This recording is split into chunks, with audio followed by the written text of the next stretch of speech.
बहुत दूर की कौड़ी लाए हो लोहा सिंह। परमवीर के यहाँ नहीं रहने से महाराज भी कलावती की बात पर विश्वास नहीं करेंगे।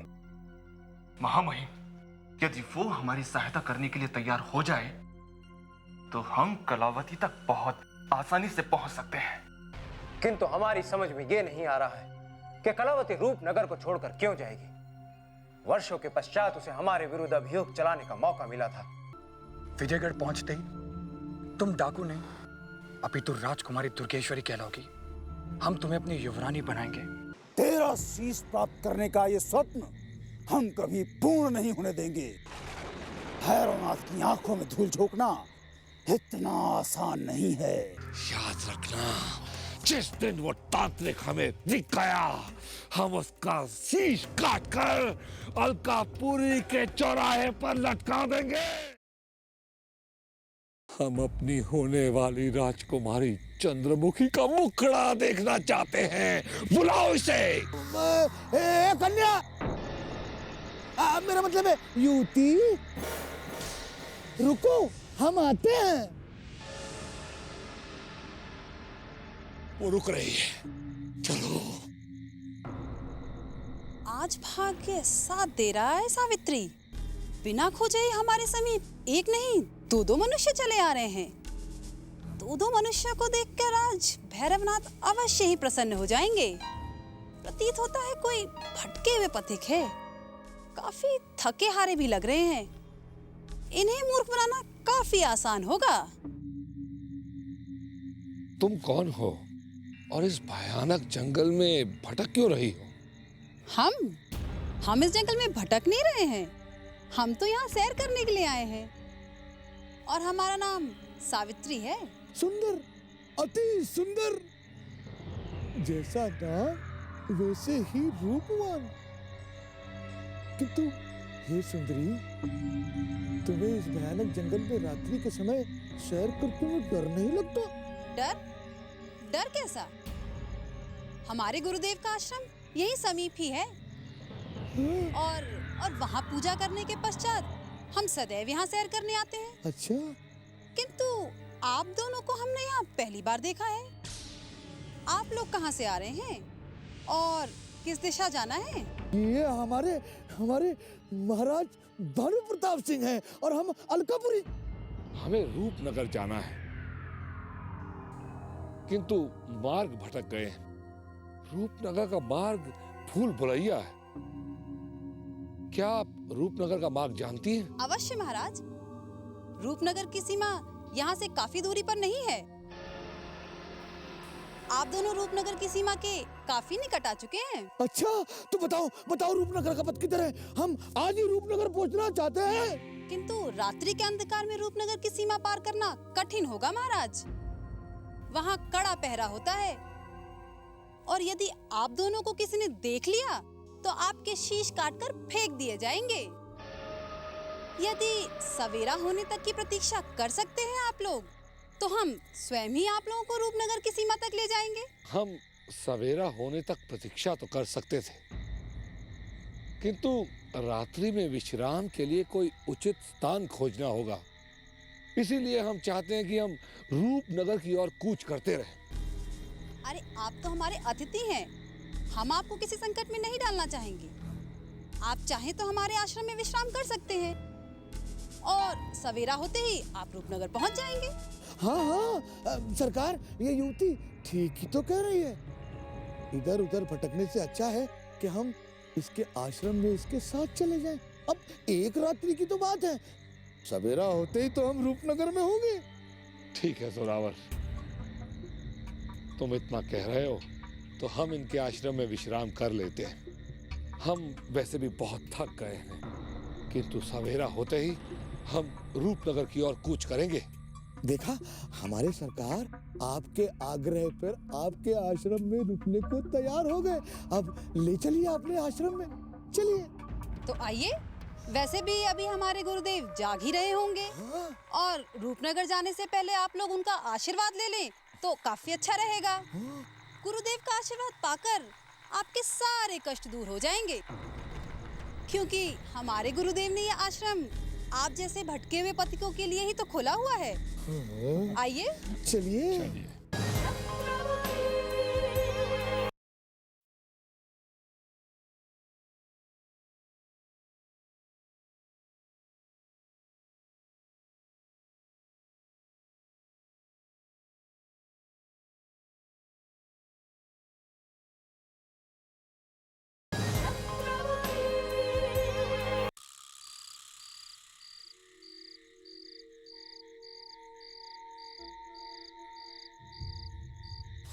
सुंदरी, और कितनी दूर है तुम्हारे गुरुदेव का आश्रम? बस ये रहा हमारे गुरुदेव का आश्रम। आप यही प्रतीक्षा कीजिए। मैं गुरुदेव से आपके विश्राम करने की आज्ञा लेकर अभी हाजिर होती हूँ। ठीक है, हम यही प्रतीक्षा करते हैं। आप शीघ्र से शीघ्र लौट आना। जी।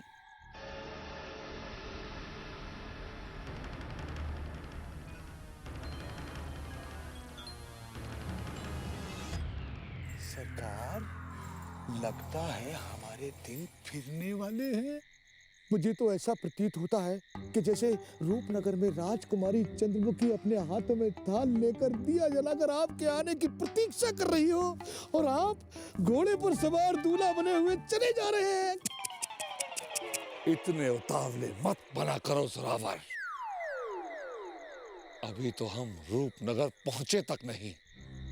पता नहीं रूपनगर पहुंचने के बाद और कितने युद्ध लड़ने पड़ेंगे। नहीं सरकार, बस एक ही युद्ध तो और लड़ना है, क्योंकि हम रूपनगर के समीप हैं, रूपनगर पहुंच चुके हैं।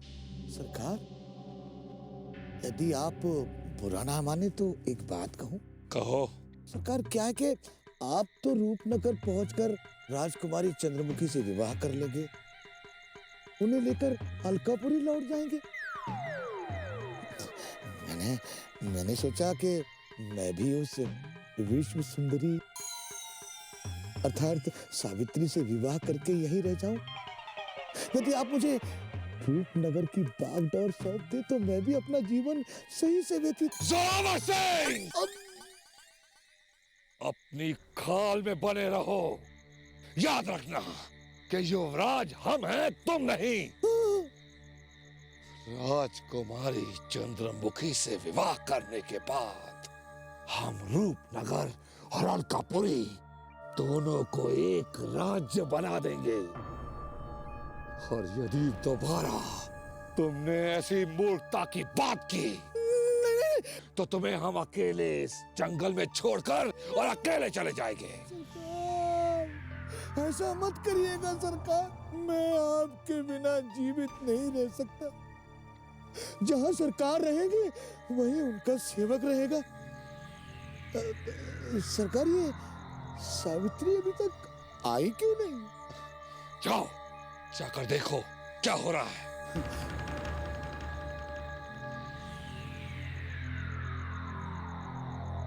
सरकार, सरकार, सरकार, क्या हुआ? ये तो किसी तांत्रिक का मठ लगता है। हाँ सरकार, ये दिखने में तो अप्सरा लगती है, किंतु है बड़ी डायन। लगता है हमें किसी जाल में फंसाने आई है सरकार। जोरावर, कहीं ये उसी तांत्रिक का मठ तो नहीं? हाँ सरकार, हाँ, आपने बिल्कुल ठीक कहा सरकार।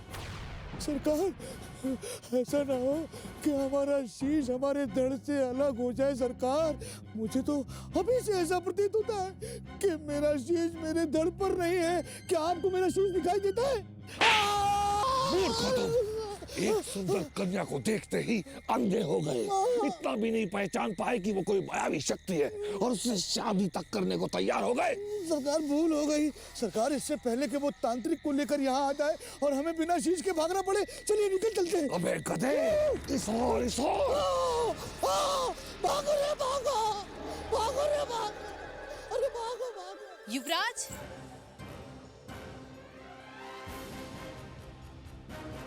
युवराज, जय महाकाल। क्या बात है नागिन सावित्री, तुम इतनी घबराई हुई क्यों हो? किसे पुकार रही हो? रात्रि के इस अंधकार में, इस पहर में कौन आया था यहाँ? मनुष्य। मनुष्य? तुम्हारा तात्पर्य है हमारे मठ पर कोई मनुष्य आया था? जी भैरवनाथ, और एक नहीं दो मनुष्य आए थे। दो मनुष्य? दो मनुष्यों का प्रसाद? यदि दो मनुष्यों का प्रसाद हमारे मठ पर आया था तो विलुप्त कहाँ हो गया? पता नहीं, मैं तो दोनों मनुष्यों को लेकर यहीं आई थी। किंतु किंतु आप ही नहीं थे। नागिन सावित्री, कुछ विशेष कार्य से हम थोड़ी देर के लिए इस मठ से चले क्या गए? तुमने तो सारा बना बनाया कार्य ही बिगाड़ दिया। स्मरण रखो, अभी तक एक भी मनुष्य का प्रसाद तुमने हमें भेंट नहीं चढ़ाया है। इसमें मेरा क्या दोष है भैरवनाथ? मैं तो उन्हें लेकर यहाँ आई थी। यदि आप समय पर मिल जाते तो उन मनुष्यों का यहाँ से जाना असंभव था। असंभव तो अभी भी होगा। जो कोई भी हमारे मठ पर एक बार आ जाता है, हमारी इच्छा और आज्ञा के विरुद्ध यहाँ से वापस नहीं जा सकता है। हाँ, यदि वो दोनों मनुष्य समय पर हमें मिल जाते तो हमारी तंत्र साधना का एक महत्वपूर्ण अंश अभी तक पूर्ण हो जाता। आप चिंता मत कीजिए भैरवनाथ, आपके इस लक्ष्य में हम आपका साथ देंगे। अपने लक्ष्य की प्राप्ति के लिए ही हमने तुम्हें मनुष्य से नागिन बनाया है, परंतु अभी तक हमारा कार्य अधूरा है। हमने अपनी दिव्य दृष्टि से देख लिया है कि दूर देशों से अनेकों राजकुमार रूपनगर के इस जंगलों में राजकुमारी चंद्रमुखी को पाने का स्वप्न लेकर प्रवेश कर चुके हैं। और यदि कोई भी राजकुमार राजकुमारी चंद्रमुखी तक पहुंचने में सफल हो जाता है तो राजकुमारी चंद्रमुखी को पाने का हमारा स्वप्न टूट कर बिखर जाएगा। और यदि ऐसा हो गया नागिन सावित्री, यदि ऐसा हो गया तो हम रूपनगर को शमशान बना देंगे। शमशान! नहीं भैरवनाथ, आपके होते हुए संसार का कोई भी युवराज चंद्रमुखी तक नहीं पहुंच पाएगा। यदि आप आज्ञा दें तो हम दूसरे मनुष्य की खोज में जाएं। नहीं, हमें वही दोनों मनुष्य चाहिए। दूसरे मनुष्यों की खोज तुम बाद में करती रहना। उन दोनों मनुष्यों ने हमारे मठ को देख लिया है, इसलिए उनकी मृत्यु तत्काल हो जानी चाहिए। अभी वो दोनों मनुष्य हमारे इस मायावी मठ से बहुत दूर नहीं गए होंगे, इसलिए जाओ, तत्काल जाओ और जैसे भी हो किसी भी प्रकार उन्हें पकड़कर खींचकर वापस ले आओ। जाओ! जी भैरवनाथ। जय महाकाल!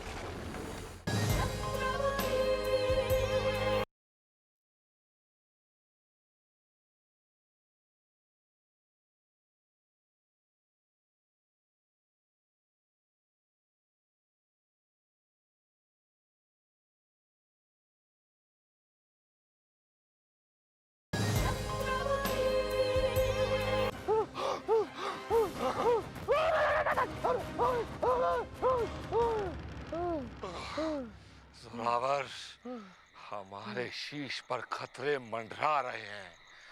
आगे बढ़ना घातक हो सकता है। हमें पता नहीं था कि रूपनगर का ये मार्ग इतना मायावी होगा। और यदि तुम्हारा प्रेम वो तांत्रिक की डायन नागिन दोबारा हमारे सामने आ गई तो तुम्हारा विवाह तो नहीं होगा, किंतु तुम्हारी अर्थी अवश्य उठ सकती है। नहीं सरकार, मैंने तो उसे भोले वाली समझने की भूल की। मुझे क्या पता था सरकार कि वो इतनी बड़ी डायन निकलेगी। सरकार, वो तो अच्छा हुआ कि समय रहते हमें पता चल गया, अन्यथा वो तो हमारे शीश कटवा देती। और सरकार, रूपनगर के जंगल में तो हर मनुष्य मायावी है। पता नहीं किस पे विश्वास करें और किस पर ना करें। यहाँ तो हर मनुष्य दूसरे मनुष्य को फंसाने का प्रयत्न कर रहा है। तुम ठीक कह रहे हो।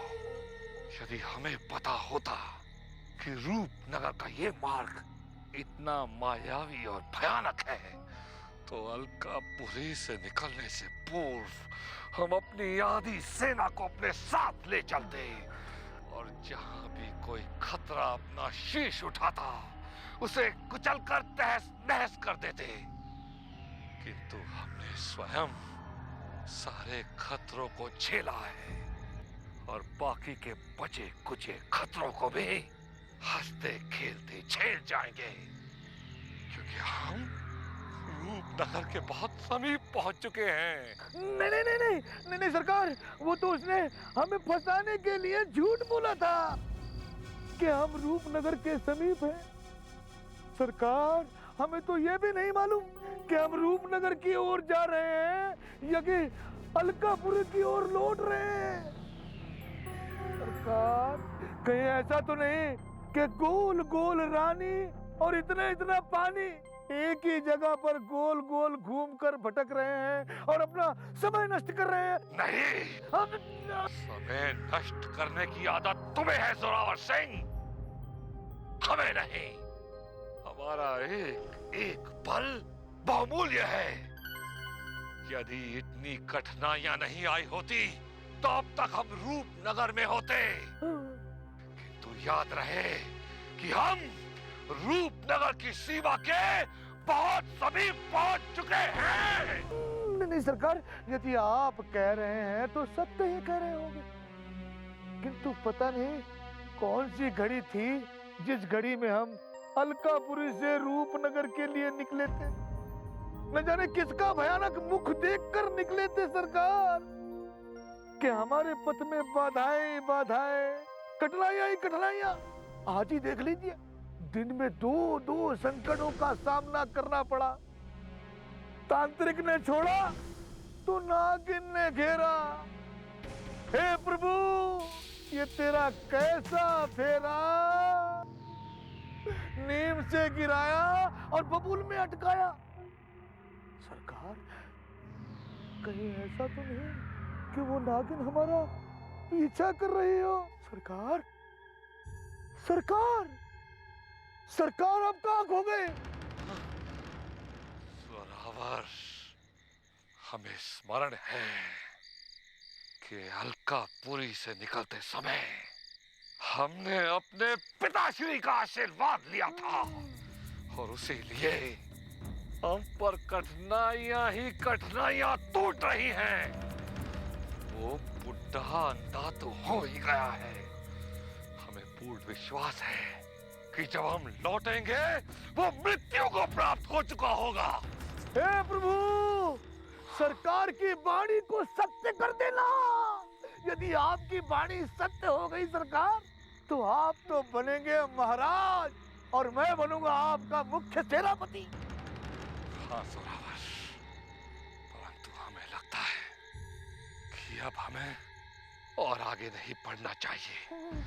हम यहीं विश्राम करेंगे, क्योंकि ये मायावी जंगल में न जाने कितने प्रेत हैं।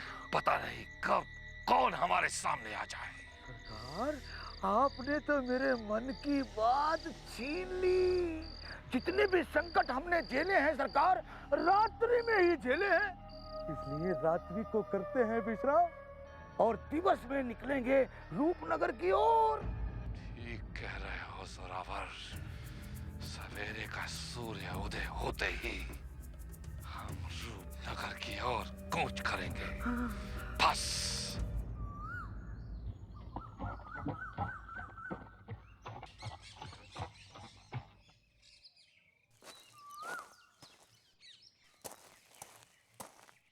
कुछ पता चला? युवराज सूर्य प्रताप का कुछ पता चला हीरा?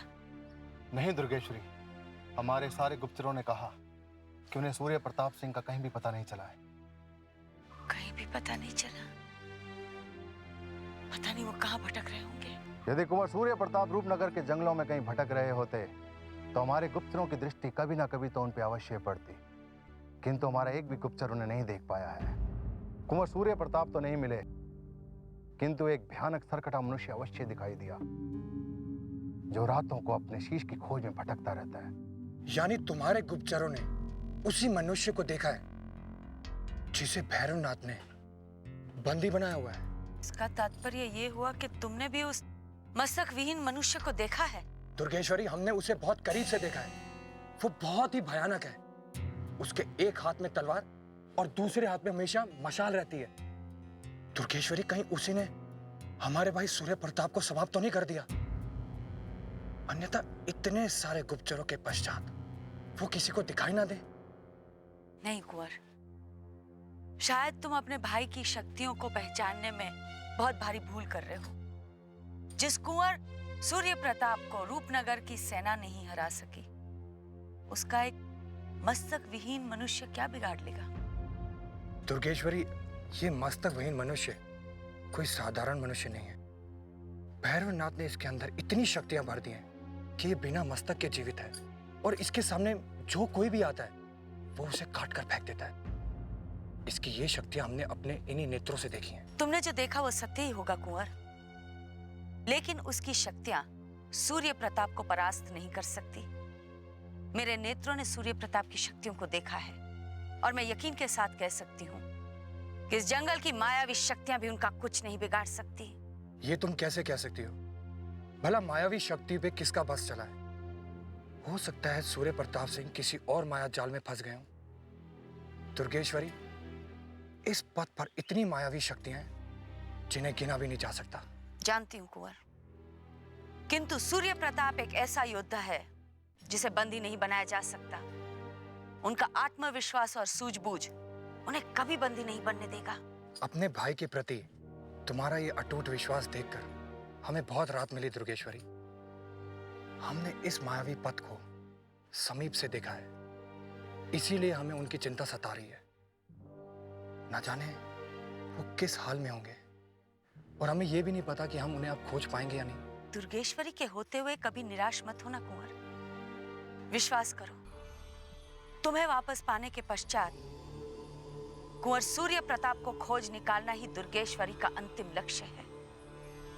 यदि मैं उन्हें नहीं खोज सकी तो स्वयं को कभी क्षमा नहीं करूंगी, चाहे उन्हें खोजते खोजते मेरे प्राण क्यों न चले जाए, लेकिन दुर्गेश्वरी का वचन खाली नहीं जाएगा।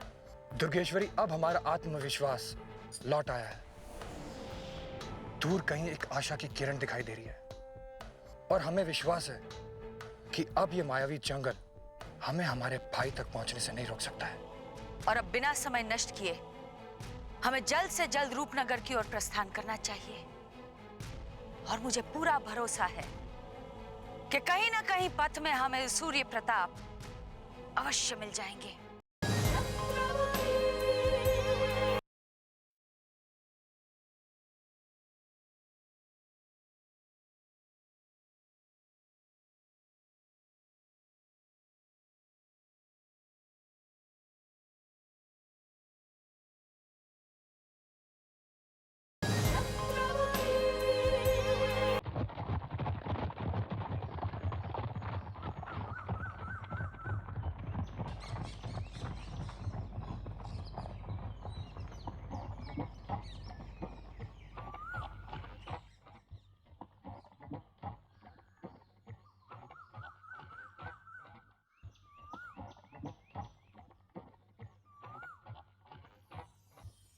युवराज, ठहरो युवराज।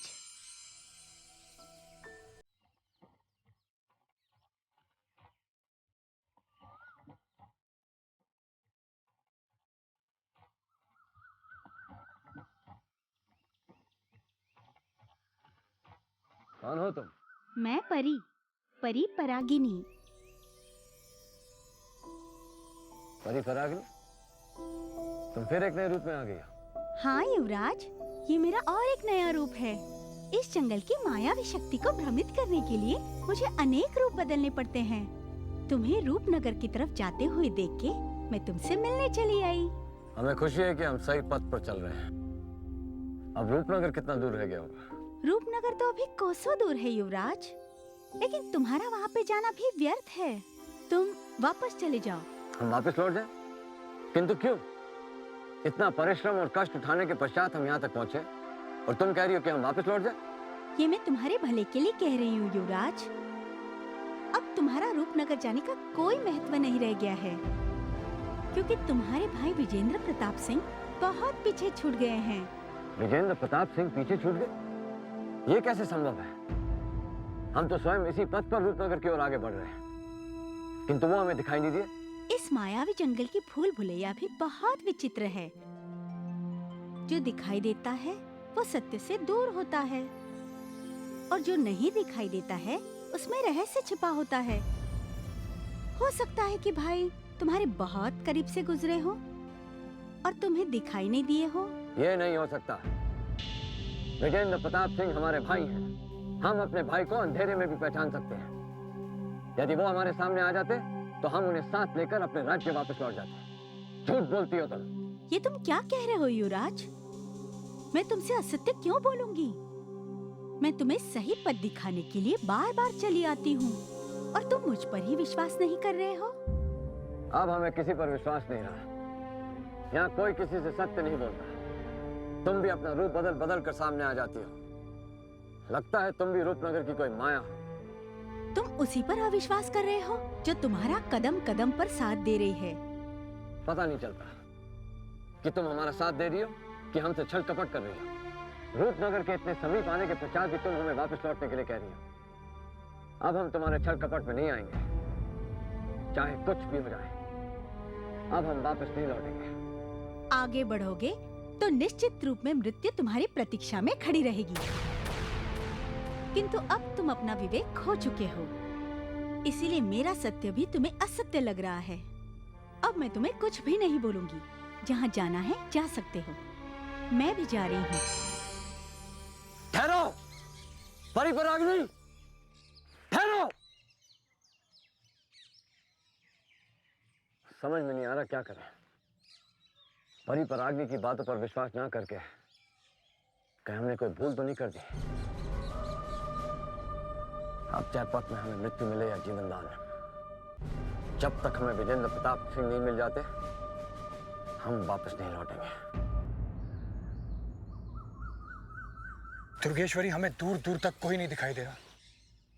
पता नहीं हमारे भाई सूर्य प्रताप कहाँ हैं। रूपनगर अभी बहुत दूर है कुंवर, और मुझे पूरा विश्वास है कि पथ में हमें वो मिल जाएंगे।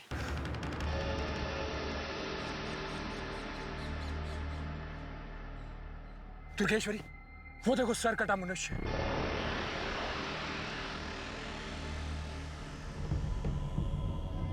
ये वही मनुष्य है जिसे भैरवनाथ ने बंदी बनाया हुआ है।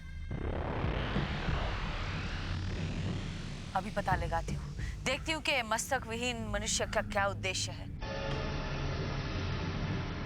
हीरा, उसकी परीक्षा लेनी, घेर लो उसे। जो आगे चलो।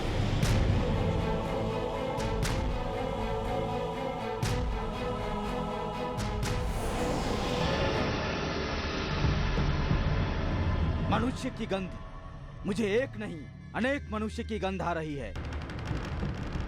लगता है इस स्थान पर चारों तरफ अनेक मनुष्य हैं।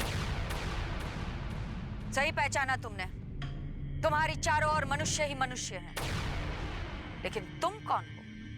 पहले तुम मुझे बताओ, फिर मैं बताऊंगा। मैं दुर्गेश्वरी हूँ। इस जंगल का पत्ता पत्ता मुझे पहचानता है। दुर्गेश्वरी? अच्छा, तुम वही दुर्गेश्वरी हो ना जिसे तांत्रिक भैरवनाथ अच्छी तरह से जानता है? मैंने सुना है उस तांत्रिक भैरवनाथ से तुम्हारे और तुम्हारे गिरोह के बारे में। लौट जाओ वापस, वरना वो तांत्रिक भैरवनाथ तुम्हें भी समाप्त कर देगा।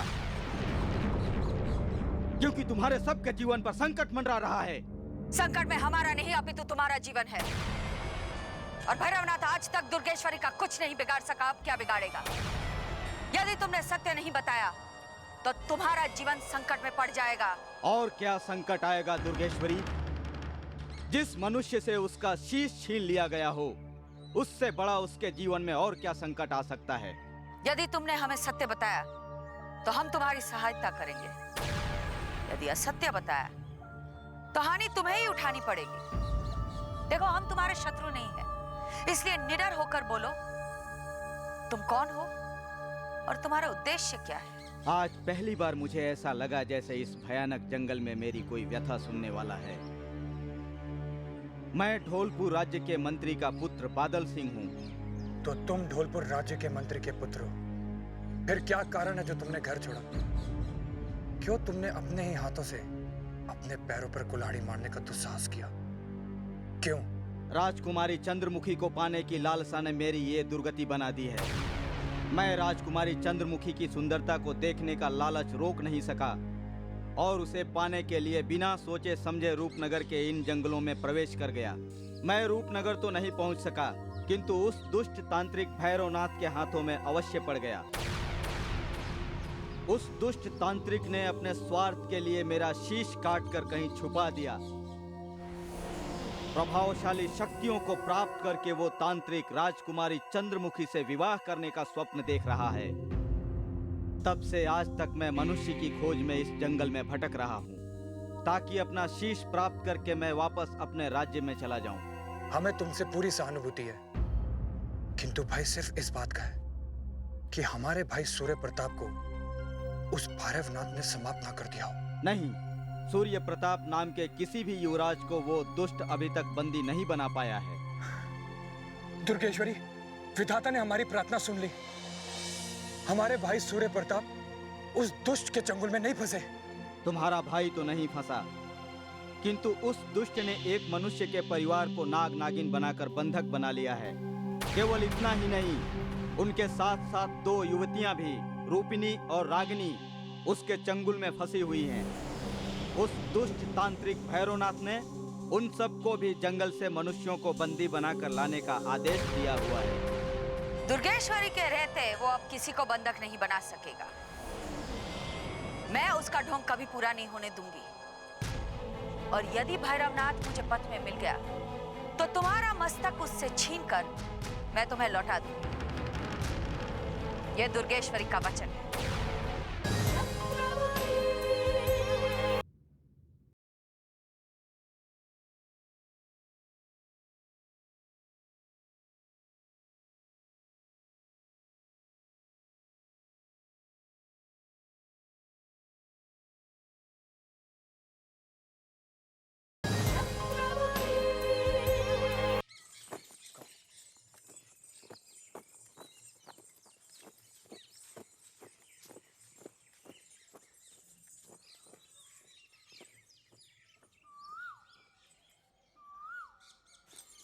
जंगल में भटकते भटकते तू भी थक गया होगा।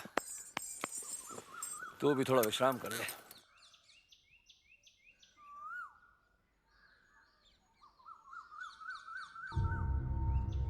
संभल के रागिनी, गिर जाओगी तुम। युवती की ध्वनि कहीं हमारा भ्रम तो नहीं?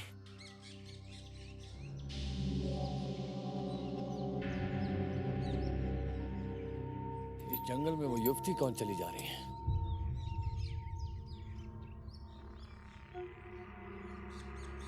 कहीं वो कोई मायावी शक्तियां तो नहीं? ठहरो!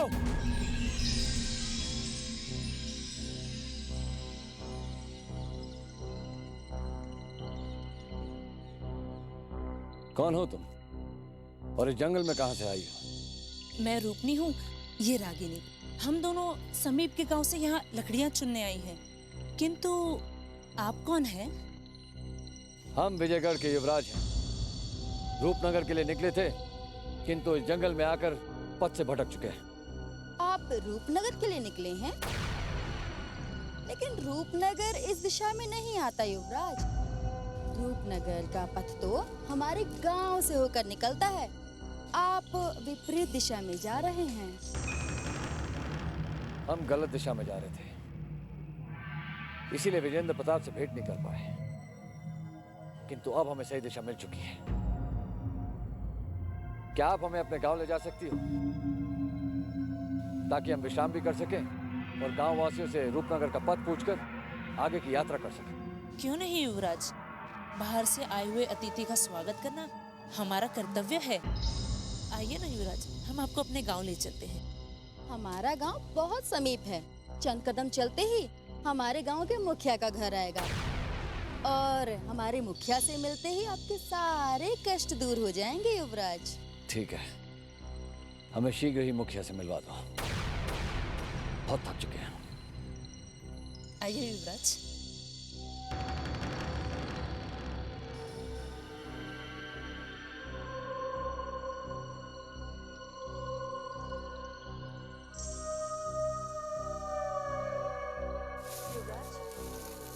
देखिए, हमारे मुखिया का घर।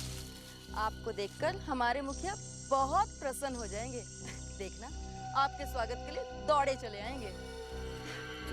चलिए। ओम ह्रीं क्लीं फट काल भैरवाय नमः। जुजू जय महाकाल। लगता है रूपिणी और रागिनी किसी मनुष्य को लेकर हमारे मठ की ओर बढ़ी चली आ रही हैं। हमें किसी मनुष्य के आने के संकेत प्राप्त हो रहे हैं।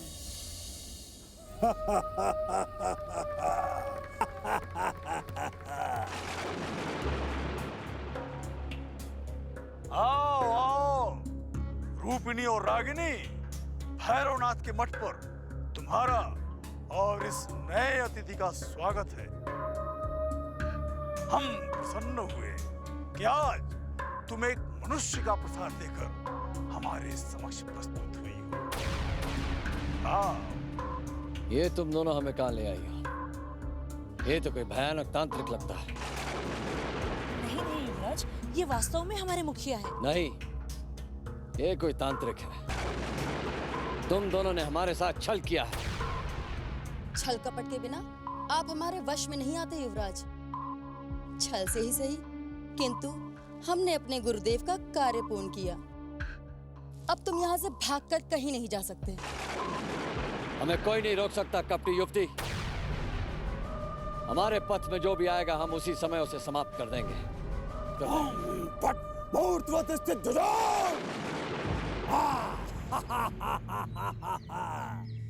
जो कोई भी एक बार हमारे मठ पर आ जाता है, यहाँ से बचकर वापस नहीं जा पाता है।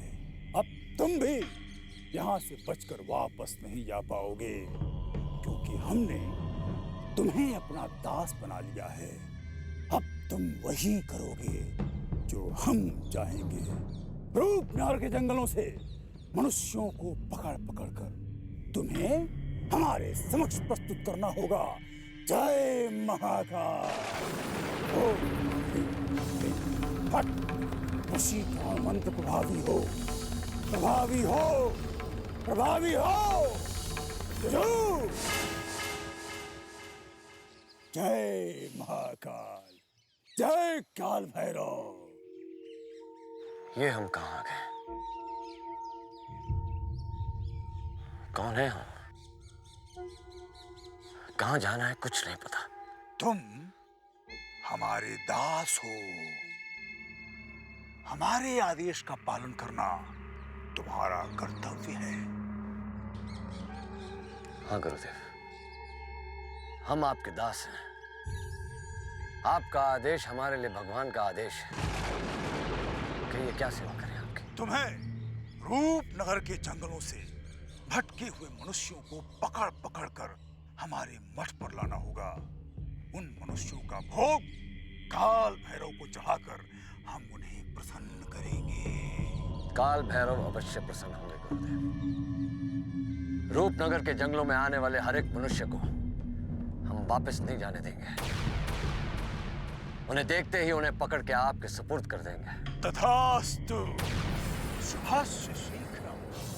अब हमें राजकुमारी चंद्रमुखी से विवाह करने से कोई भी नहीं रोक सकता है। हमें पूर्ण विश्वास है जिस किसी मनुष्य पर भी तुम्हारी दृष्टि पड़ जाएगी, वो मनुष्य हमारे मठ की ओर खींचा चला आएगा। जाओ जाओ दास, मनुष्यों को पकड़ पकड़ कर हमारे मठ पर प्रस्तुत करो। शीघ्र जाओ जाओ। जो आ गए। अब जब हम वापस लौटेंगे तो मनुष्य का चढ़ावा लेकर ही लौटेंगे। रूपिणी और रागिनी, आज तुमने एक ऐसे मनुष्य को हमें भेंट किया है जो 20-20 मनुष्यों के समान है। निश्चिंत रहो, हमारा कार्य पूर्ण होते ही हम तुम दोनों को स्वतंत्र कर देंगे। हमें आप पर पूर्ण विश्वास है गुरुदेव। आपने हमारे कार्य की इतनी सराहना की जिससे हमारा कार्य करने का उत्साह और अधिक बढ़ गया।